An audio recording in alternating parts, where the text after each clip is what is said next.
भारत के इतिहास में अगर कोई चीज लाल स्याही से लिखी गई है तो वो है पार्टीशन।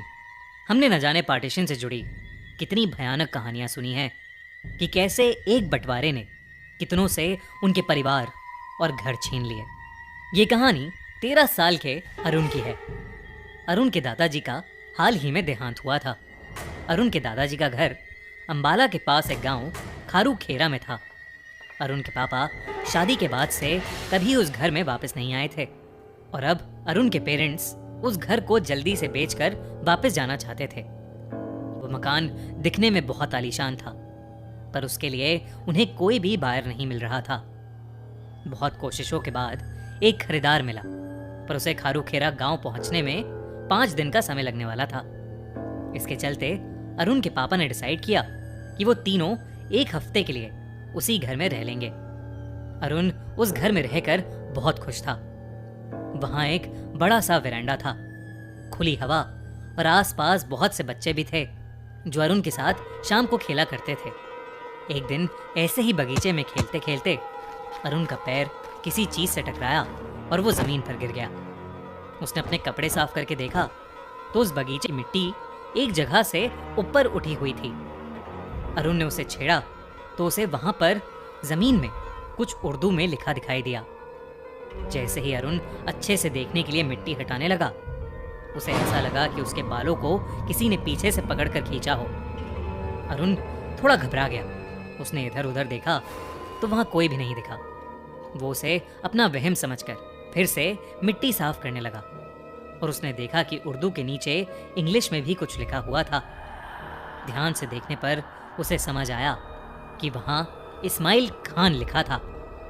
अरुण ने उस नाम को जैसे ही बोलकर पढ़ा, उसके सर के बालों को किसी ने जोर से पकड़ लिया और उन्हीं बालों से उसे ऊपर उठा लिया। अरुण दर्द से करहाने लगा। उसने देखा कि उसके पैर अब हवा में थे और उसे अपने आसपास कोई भी दिखाई नहीं दे रहा था।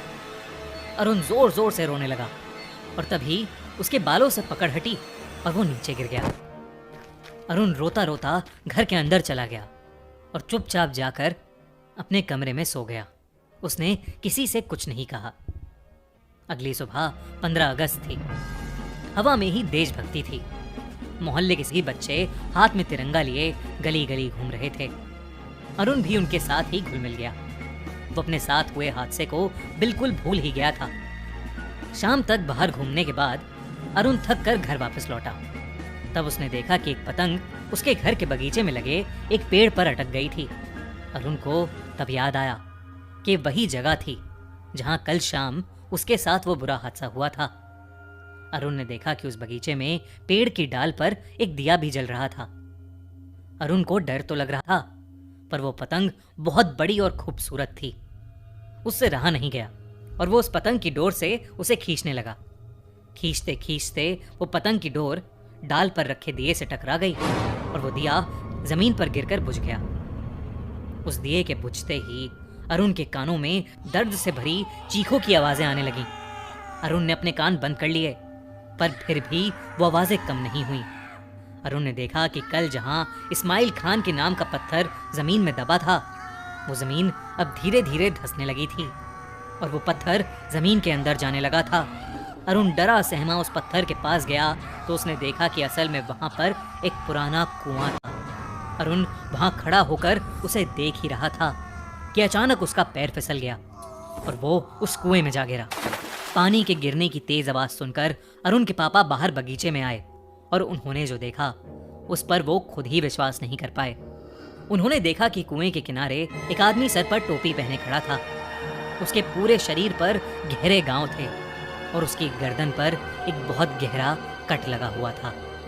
वो किसी भयानक भूत से कम नहीं लग रहा था। वो अरुण के पापा को गुस्से से कहने लगा, मैं यहां से कभी नहीं जाऊंगा। ये घर, ये जमीन मेरी है। और ये कहते ही अचानक से वो आदमी हवा में गायब हो गया।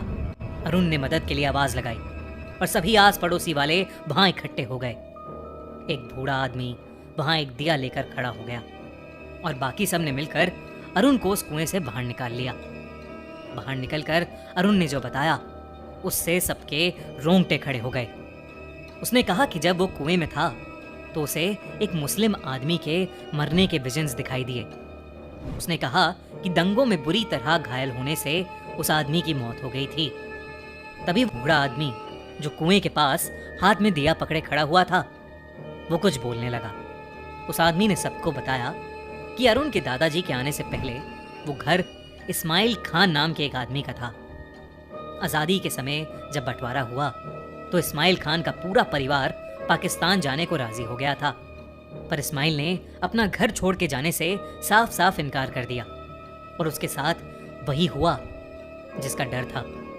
दंगाइयों ने उसे मारकर उसकी लाश को उसी कुएं में फेंक दिया। जब अरुण के दादाजी यहाँ आए तो उन्हें कुछ ही दिनों में ये पता चल गया कि वो इस घर में अकेले नहीं थे।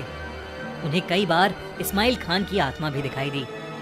इसलिए अरुण के दादाजी ने कुएं को बंद करके उस पर इस्माइल खान की कब्र बनवाई थी और इस्माइल की आत्मा को शांति देने के लिए वो हर महीने उसकी कब्र के पास एक दिया जलाते थे। आज उस दिए के बुझने की वजह से इस्माइल की आत्मा शायद गुस्से में आ गई थी और इसी वजह से वो सब कुछ हुआ।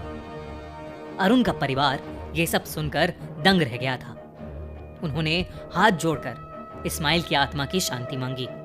आज भी हर महीने उस घर में एक दिया जलाया जाता है इस्माइल खान की आत्मा की शांति के लिए।